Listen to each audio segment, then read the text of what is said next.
싶은 말씀. 시편 83편입니다. 1절 한 절 읽겠습니다. 하나님이여 침묵하지 마소서. 하나님이여 잠잠하지 마시고 조용하지 마소서. 시편 83편은 73편에서 시작된 아삽의 시의 마지막 시편입니다. 특별히 이 시편에는 시인의 강한 호소가 담겨져 있습니다. 그것은 이스라엘을 적으로부터 구원해 달라는 호소였습니다. 대부분의 믿음의 사람들은 하나님의 시간에 적응하지 못합니다. 하나님의 시간은 우리의 기준으로 봐서는 너무나도 더디게 느껴집니다. 그래서 시인은 하나님께 적들을 향한 심판을 하루속히 촉구하게 됩니다. 오늘 본문을 통해 하나님의 일하심이 더디게 느껴질지라도 끝까지 하나님을 신뢰하시는 저와 여러분 되시길 바랍니다. 왜냐하면 결국 하나님께서 이루실 것은 생명이고 회복이고 복음이기 때문입니다. 오늘 본문은 크게 두 부분으로 나눌 수 있습니다. 첫 번째는 이스라엘이 처한 절망적인 상황을 하나님께 호소합니다. 두 번째는 원수들을 무너뜨려 달라라고 하나님께 열렬하게 호소합니다.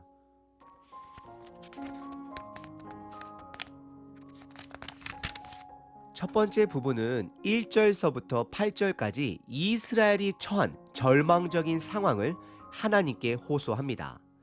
1절은 주제절입니다. 1절입니다. 하나님이여 침묵하지 마소서. 하나님이여 잠잠하지 마시고 조용하지 마소서. 시인은 하나님께 침묵하지 마시고 잠잠하지 마시고 조용하지 말라라고 간청을 하고 있습니다. 그리고 2절서부터 4절까지는 지금 이스라엘이 처한 상황을 시인은 하나님께 고백합니다. 그것은 끊임없이 주변 원수들의 국가들로부터 위협에 노출되어 있음을 시인은 호소합니다. 그래서 시인은 이스라엘과 하나님을 하나로 묶어 이스라엘을 공격하는 것은 하나님을 모욕하는 것임을 드러냅니다.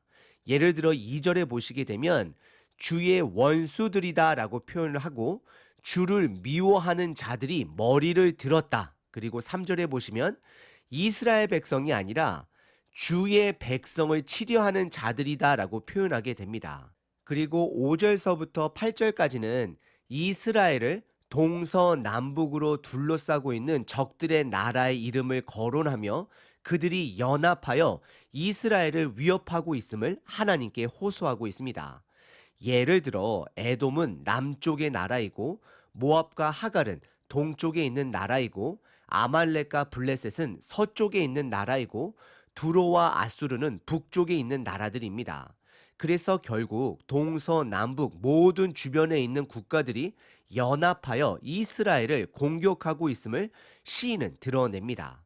오늘 본문의 첫 번째 부분은 1절서부터 8절까지 이스라엘이 처한 절망적인 상황을 시인은 하나님께 호소하고 있습니다.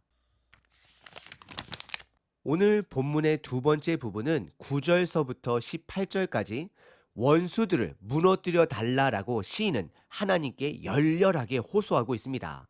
9절의 시작이 주는 미디안인에게 행하신 것 같이 라고 시작을 합니다. 이 사건은 사사기 6장서부터 9장에 있었던 미디안을 상대로 기드온이 이끈 300명의 군사들이 10만 명이 넘는 미디안의 군사와 싸워 이긴 내용입니다.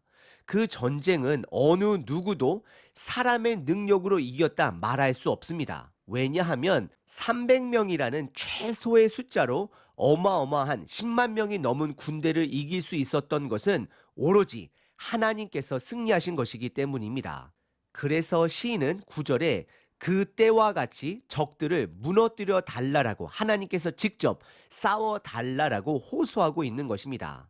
14절에 보시면 산에 불 붙는 것 같이 15절에서는 광풍과 폭풍으로 그들을 두렵게 해달라 간청하고 16절에서는 그들의 얼굴에 수치가 가득하여 그들이 하나님의 이름을 찾게 해달라 간청합니다. 그리고 17절에는 다시 한번 그들이 수치를 당하고 낭패와 멸망을 당하게 해달라라고 시인은 간구합니다. 그리고 마지막 18절은 결론으로서 시를 마무리하고 있습니다. 18절입니다.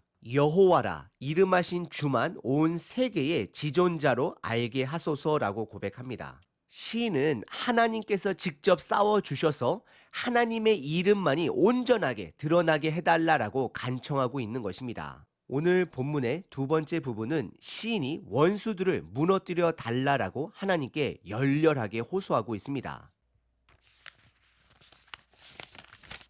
오늘 본문은 하나님의 시간과 인간의 시간이 다름을 보여주고 있습니다. 그래서 1절에 시인은 인간의 시간으로 하나님의 시간을 바라보다 보니 하나님께서 침묵하시고 잠잠하시고 조용하신 것처럼 느껴진 것입니다.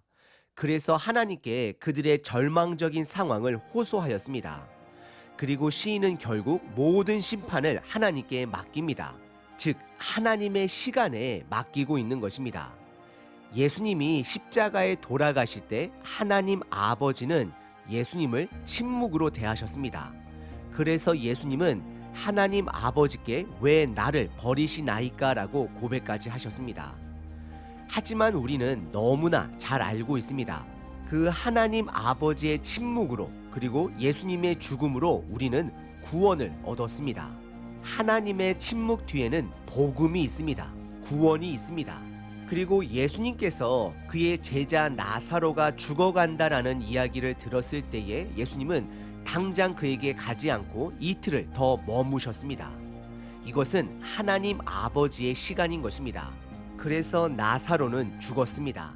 하지만 예수님께서는 죽은 나사로를 다시 살리셨습니다.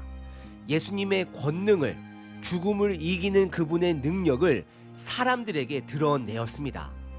혹시 여러분들 삶 가운데에 하나님의 인도하심이 더디게 느껴지시나요? 그 뒤에는 반드시 회복이 있습니다. 복음이 있습니다. 하나님의 시간을 신뢰하시고 주님의 주권이 드러나는 그날을 위해 조금만 더 인내하시는 저와 여러분 되시길 바랍니다.